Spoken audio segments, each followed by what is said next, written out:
De l'Évangile, la résurrection et la vie éternelle en Jésus-Christ, acte 13,34, Dieu l'a ressuscité d'entre les morts pour qu'il ne retourne plus à la corruption. C'est pourquoi il a dit « Je vous donnerai les grâces saintes et certaines promises à David ». Le passage d'aujourd'hui fait partie du discours que Paul prononça dans la synagogue d'Antioche de Pisidie. C'est à partir du chapitre 13 des Actes que Luc cesse d'utiliser principalement le nom hébreu Saul pour employer désormais son nom latin Paul, au moment où commence véritablement sa mission auprès des nations. Ce discours constitue également la première grande prédication missionnaire de l'apôtre. Une prédication missionnaire consiste à annoncer pour la première fois qui est Jésus-Christ. Elle présente l'histoire du salut telle qu'elle est révélée dans les Écritures, montre que Jésus est le Messie promis et explique la bonne nouvelle qu'il est venu apporter. Paul commence par démontrer, à partir des Écritures, que Jésus est à la fois le descendant de David et le Fils de Dieu. Il poursuit ensuite en annonçant sa résurrection. Celle-ci est totalement différente des autres résurrections rapportées dans la Bible.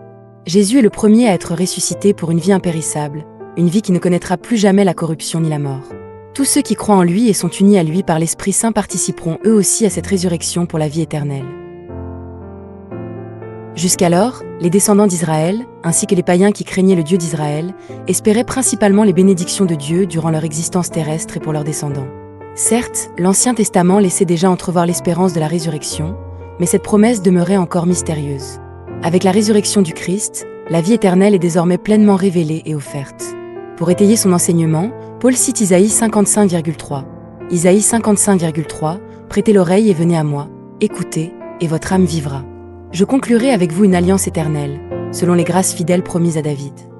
L'expression hébraïque asdet anemnin, traduite par les grâces fidèles, provient de la racine aman, dont est également issu le mot amen. Elle désigne des promesses fermes, inébranlables, que personne ne peut abolir ni enlever. Cette alliance éternelle promet la vie de l'âme, non pour un temps, mais pour l'éternité.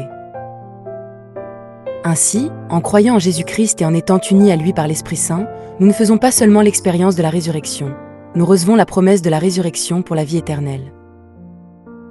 Dans les versets suivants, AC 13,35 à 37, Paul montre que cette grâce dépasse largement tout ce que l'Ancien Testament avait déjà révélé. Le Saint annoncé dans le psaume 16, celui qui ne connaîtrait pas la corruption, n'est pas David, mais Jésus-Christ.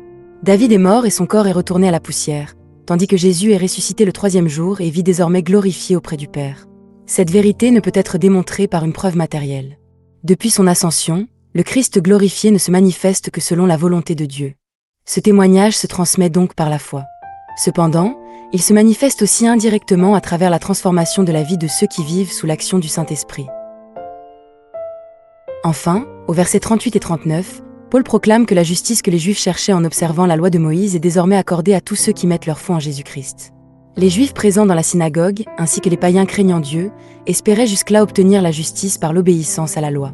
Paul lui-même avait poursuivi ce chemin avant sa rencontre avec le Christ sur la route de Damas.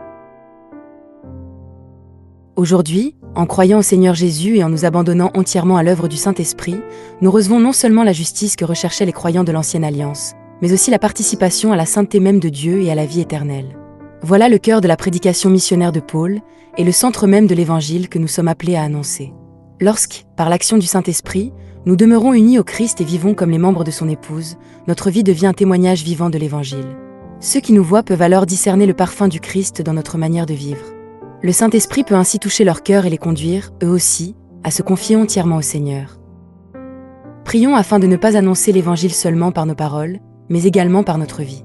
Que le Saint-Esprit répande abondamment sur nous le parfum de sa grâce, afin que nous devenions de véritables témoins de Jésus-Christ.